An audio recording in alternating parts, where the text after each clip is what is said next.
This clutch is not for the family sedan. It's a racing clutch, designed for a car with an 1800 horsepower engine. Without this kind of heavy-duty clutch, there would be no way to transfer that much power to the wheels, and the race car would be going nowhere fast.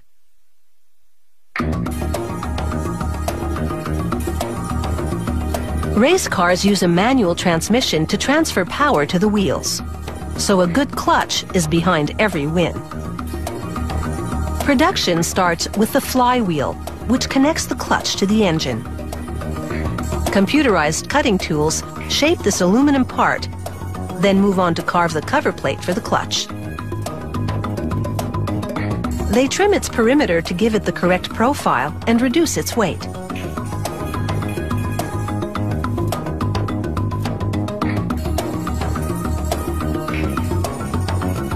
Next, they use a bolt with an industrial diamond tip to level the surface of an iron friction disc. This will allow for better contact with other parts of the clutch. There are typically 2 to 3 of these friction discs in a racing clutch. The clutch discs will ride against this steel insert, which they position on the flywheel. The technician applies locking compound to bolts, then uses them to attach the insert to the flywheel.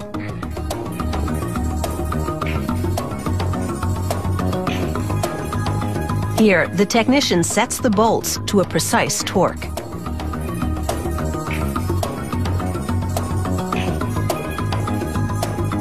Next, he uses this grinder to flatten the surface of the steel insert, again for better contact with the clutch disc. These bolts will anchor the clutch assembly to the flywheel. They're called stand bolts, and there are 6.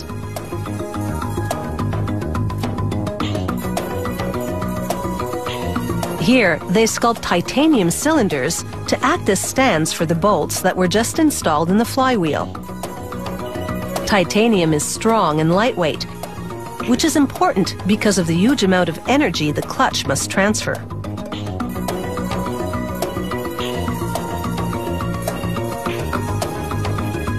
The technician places a stand over each bolt, then arranges the clutch discs and a floater plate on the flywheel.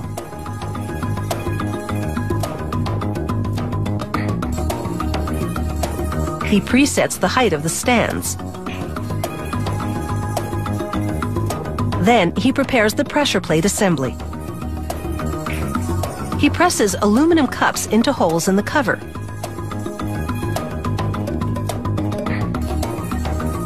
These cups will hold springs that will be used to change the pressure of the clutch pack.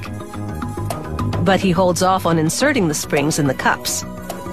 First, he installs a series of levers on the cover plate. He slides pivot pins into each lever. These pins will enable the levers to compress and decompress the clutch pack.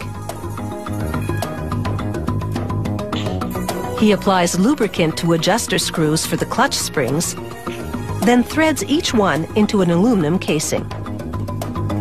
He inserts an assembly in each cup, followed by a heavy-duty spring. He now installs the pressure ring on the underside of the cover.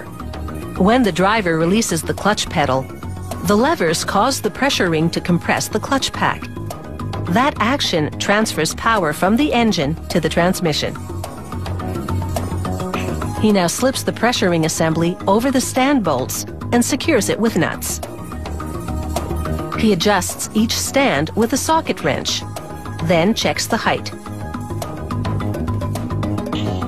He measures the tips of the levers to confirm that they're even and makes any necessary adjustments.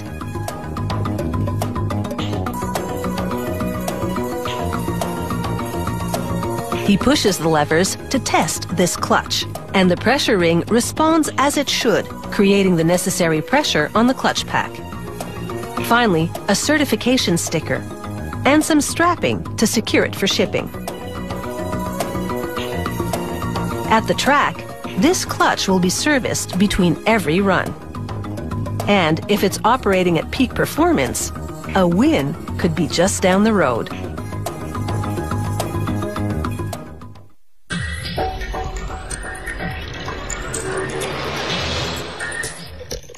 If you have any comments about the show, or if you'd like to suggest topics for future shows, drop us a line at www.howitsmade.com.